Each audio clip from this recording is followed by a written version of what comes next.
Anoche en una cena privada del Forum Club en West Palm Beach, Trump dijo esto. And he comes from originally a place called Cuba, which we will be taking over almost immediately. No, Cuba's got problems. We'll finish one first. I like to finish a job. On the way back from on the way back from Iran, we'll have one of our big, maybe the USS Abraham Lincoln aircraft carrier, the biggest in the world. We'll have that come in, stop about 100 yards offshore, and they'll say, "Thank you very much, we give up."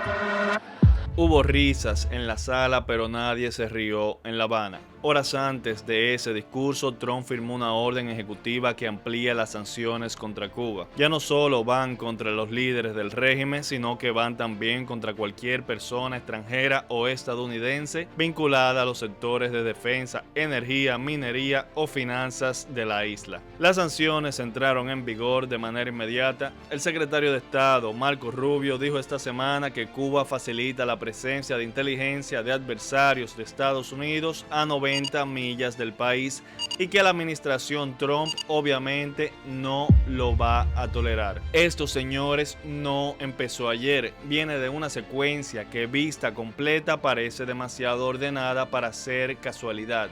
Primero, en enero, Trump declaró a Cuba como una amenaza inusual y extraordinaria. Después, en febrero, habló de una posible toma amistosa y controlada. En marzo, el mensaje cambió de tono. Dijo, puede que sea amistosa o puede que no lo sea. Luego vino otra frase, Cuba es la siguiente. Y después una advertencia todavía mucho más directa. Va a fracasar pronto y estaremos ahí. Pero abril fue el mes clave. Llegó un avión del Departamento de Estado, venció el plazo. Cuba no cumplió y el Senado bloqueó 51 votos a favor en contra de 47 en una resolución para limitar una posible acción militar. Entonces llegó la frase, vamos a tomar a Cuba de manera inmediata. Esto ya no suena a simple retórica, suena a una escalada calculada y si esa escalada continúa, la pregunta ya no es si Washington está presionando a La Habana. La pregunta es, ¿qué viene ahora? ¿Cómo podría pasar esto? ¿Y cuándo? Pero hay una variable importante y es que Cuba no es Irán. En Irán hay sectores dispuestos a morir con una visión religiosa del Estado. En Cuba esa mística revolucionaria ya no moviliza a nadie. Y eso cambia por completo el costo militar y social de cualquier operación. Porque una intervención no depende solo del ejército que entra, también depende del pueblo que se resiste o del pueblo que ya dejó de creer. Y hay otro factor más todavía, que es la diáspora cubana. Hay más de 2 millones de cubanos fuera de la isla, muchos con capital, con influencia política, con reclamos históricos y con una idea clara de lo que debería de pasar después de que el régimen caiga. Por eso, si Cuba cae, no necesariamente se parecería a lo que pasó en Irak. Podría parecerse a algo distinto. Una transición diseñada desde afuera y financiada desde afuera y empujada por una diáspora que lleva décadas esperando ese momento. Hoy vamos a analizar qué tan real es este escenario, qué señales ya están sobre la mesa y cuál podría ser el próximo movimiento de Trump sobre Cuba. Te invito a suscribirte y apoyar si te parece buena idea y empecemos. El tablero. Para predecir lo que viene, mira a los jugadores. Primero tenemos a Estados Unidos. Trump necesita una victoria antes de las elecciones de noviembre, las midterms. Su aprobación está golpeada. Irán lo dejó con una narrativa muy negativa y ahora necesita otro escenario. Rápido, barato y vendible como una liberación. Cuba encaja perfectamente en este escenario. Además, la nueva doctrina Monroe ya dejó claro el marco en el hemisferio occidental como zona estratégica prioritaria de Estados Unidos. Y el Senado, con su voto el martes pasado, quitó el último freno político. Trump ya no necesita anunciar una doctrina, ahora solamente necesita ejecutarla. Segundo jugador, el infame régimen cubano. Díaz-Canel dice que no acepta ultimátums, pero antes ya había liberado a presos. Eso no es negociar desde la fuerza, es ganar tiempo desde la debilidad. Las conversaciones secretas no han producido nada concreto. Les dieron un plazo, no cumplieron y ahora el régimen intenta vender resistencia donde solo hay desgaste. Miren la marcha del 1 de mayo, o sea, miren, no fue una demostración de fuerza para nada. Fue una postal de decadencia, la vieja guardia, los burócratas de siempre, los rostros cansados de un sistema que ya no inspira a nadie. Funcionarios obligados y empleados movilizados, seguramente hasta extorsionados. Y una cúpula que solo se le puede decir gerontocrática, que parece más un museo político de dinosaurios que un gobierno futuro. Luego anuncian 6 millones de firmas por la soberanía, o sea, firmas libres o firmas recogidas bajo la presión. Porque cuando un régimen necesita obligar a la gente a demostrar entusiasmo, ya no está mostrando poder, está mostrando miedo. Tercero, el pueblo cubano. Mientras el régimen intenta vender control, la calle cuenta otra historia. En Morón quemaron una sede del partido, hubo cacerolazos, gente gritando, pongan la luz, apagones de hasta 20 horas o más, los barrios sin agua y basura acumulada, pero ustedes ya conocen toda esa historia, porque es la misma de nunca acabar. Y la pregunta es, ¿cuánto tiempo puede aguantar un régimen cuando ya no puede garantizar ni electricidad, ni agua, ni comida, ni obediencia silenciosa? Por último tenemos a Rusia y China. Rusia mandó un tanquero de emergencia con 700.000 a 730.000 barriles y eso apenas le compró unos días. Luego vino otro cargamento un poco más chiquito, pero el mensaje real es que cuando cayó Maduro, Rusia no intervino. China muestra mucho menos interés porque el Caribe no es su patio trasero, es el patio estratégico de Estados Unidos. Y hoy el régimen cubano está más solo que nunca. Y eso no lo quieren admitir. Esto no es política, es física. Señores, es que miren los números. Cuba necesita 3.000 megavatios para funcionar y está generando muchísimo menos. 9 unidades termoeléctricas están fuera de servicio y el 16 de marzo la red eléctrica colapsó otra vez por completo. Fue otro apagón nacional en medio de una crisis energética que ya es estructural. El petróleo venezolano desapareció, el de México se frenó, el régimen ya no tiene combustible suficiente para sostener el país y no hablamos solo de apagones, hablamos de agua, de comida, de hospitales, transporte, basura acumulada. La ONU ya está priorizando a casi 300.000 ancianos solos, más de 100.000 personas con discapacidad y 32.000 embarazadas afectadas por esta crisis. Y ahí está la clave. El régimen cubano no está cayendo por presión militar, está cayendo por inercia, por desgaste y por falta de futuro. ¿Por qué Cuba no es Irán? En toda crisis de régimen la pregunta real no es cuántos soldados tienes. La pregunta es quién está dispuesto a morir por ti. Irán tiene una mística religiosa. Tiene su chiismo, martirio, la guardia revolucionaria y una narrativa sagrada de resistencia. Cuba tiene un marxismo-leninismo agotado, un culto al viejo de Fidel, una élite militar empresarial descarada como Gaesa y una juventud que no sueña con defender a la revolución. La juventud cubana ya no vive dentro del mito revolucionario, vive con un celular en la mano, viendo cómo se vive afuera. Ve Punta Cana llena de turistas, ve a Panamá, ve a Puerto Rico, ve todo el mundo conectado con el consumismo americano, ve a Miami, ve a Madrid, ve a Santo Domingo y ve las posibilidades reales. Ya la pregunta no es cómo defendemos la revolución, la pregunta es por qué estamos así. Esa comparación es letal para cualquier régimen cerrado, porque antes el poder podía controlar el relato. Hoy no puede controlar la pantalla y los soldados rasos no están por encima de esa realidad tampoco.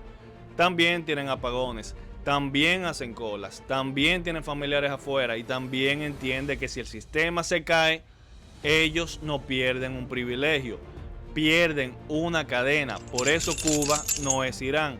Porque en Irán una intervención puede activar una resistencia ideológica profunda.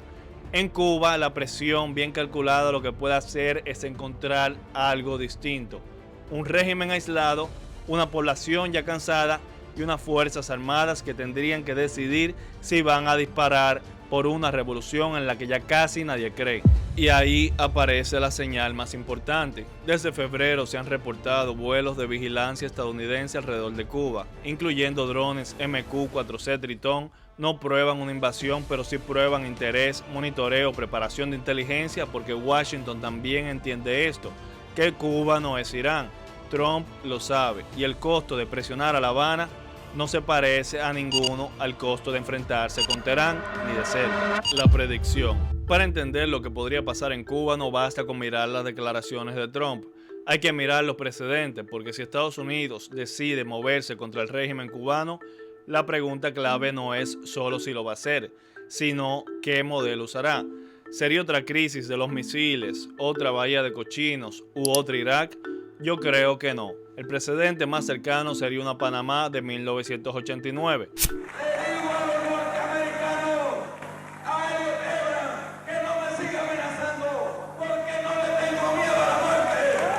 Los Estados Unidos traten de dar un golpe quirúrgico o el secuestro de un presidente en Cuba. Si se produjera, hay combate, hay pelea. Nos defenderemos y si nos toca morir, moriremos porque, como dice nuestro himno nacional, morir por la patria. Un oficial panameño disparó y mató a un marine estadounidense y así se desencadenó la invasión.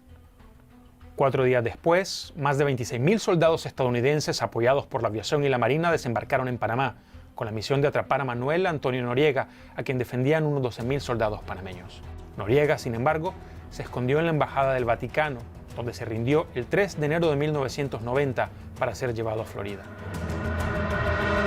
Una operación rápida, política, militarmente calculada contra el régimen, aislado, debilitado y sin aliados capaces de salvarlo. Y desde ahí se entiende mejor el escenario cubano. El objetivo no sería destruir infraestructura ni ocupar cada ciudad. El objetivo sería aislar a la cúpula castrista y romper su capacidad de mando y forzar una transición desde arriba. Porque en Cuba el poder real no está distribuido en instituciones fuertes, está concentrado en una red pequeña: la presidencia, el Partido Comunista, las FARC, el MININT, Gaesa y la vieja guardia, que todavía funciona como un símbolo de continuidad. Si esa red se rompe, el régimen no tiene mucha más opción ni tiene donde agarrarse. Lo primero que pasa es un aislamiento político y económico, después el cerco diplomático y marítimo, y luego la presión sobre comunicaciones, energía y centros de mando.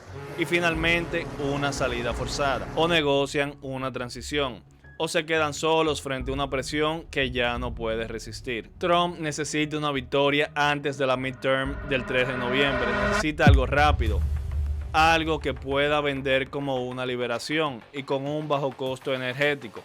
Cuba encaja perfectamente porque no dispara el petróleo mundial, como lo hizo en Irán, no amenaza a Hormuz, como lo hizo en Irán, y no tiene detrás una superpotencia lista para intervenir, y además ofrece algo que Washington valora: posición geográfica, níquel, cobalto, tierras raras y mayor control geoestratégico en su patio trasero.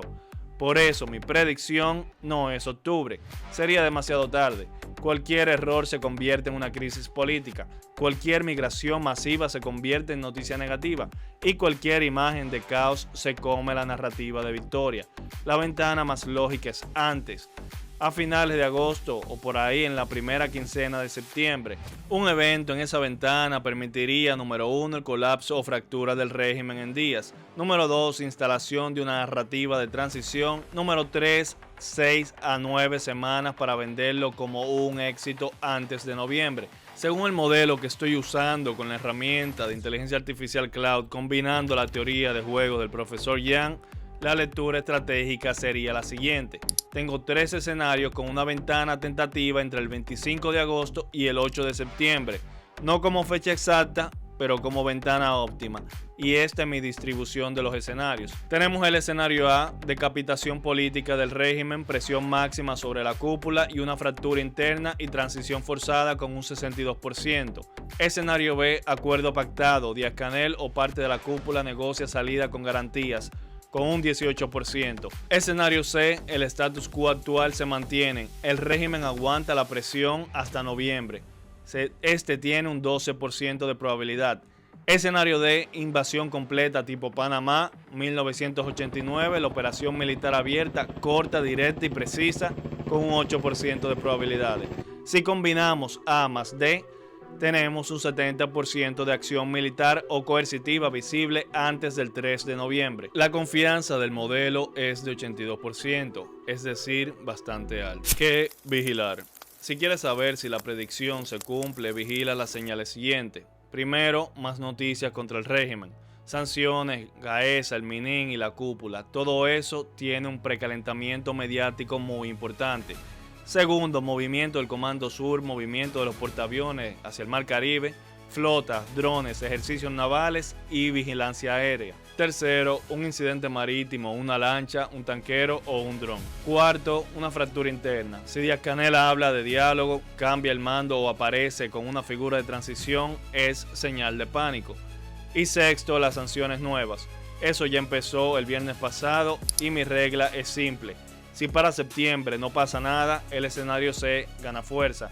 Si Díaz-Canel negocia antes de junio, sube el escenario B. Y si vemos incidente marítimo o el Comando Sur y una narrativa mediática al mismo tiempo, más cese el fuego de Irán y movimientos en el Caribe, esto quiere decir que la ventana de agosto y septiembre deja de ser teoría y empieza a aparecer como un calendario. Si Díaz-Canel negocia antes de junio, sube el escenario B. Y si vemos un incidente marítimo, el Comando Sur y narrativa mediática al mismo tiempo, más el cese al fuego en Irán y movimientos en el Caribe, la ventana de agosto a septiembre deja de ser solo una teoría. Empieza a aparecer un calendario. Lo que viene después. Derribar un régimen es la parte fácil, la difícil es reconstruir y ahí es donde casi todos han fracasado. Irak, Afganistán, Libia, etc. Pero Cuba tiene una ventaja importante y es que el modelo político del día después puede venderse como restauración, no como imposición. Y ahí entra Marco Rubio, un cubano americano, hijo de exiliados y secretario de Estado. Su narrativa no sería anexión. No sería convertir a Cuba en otra Puerto Rico, sería soberanía cubana, apertura económica y restauración democrática. Y para eso hay un símbolo muy poderoso, la Constitución de 1940. Una constitución hecha por cubanos, con voto femenino, derechos laborales, salud pública, garantías civiles y habeas corpus. No sería inventar una Cuba desde Washington, sería decir: vamos a recuperar la Cuba que Batista rompió y los Castros enterraron, con todos y para el bien de todos. Pero la restauración no puede ser romántica, tiene que desmontar el verdadero Estado dentro del Estado.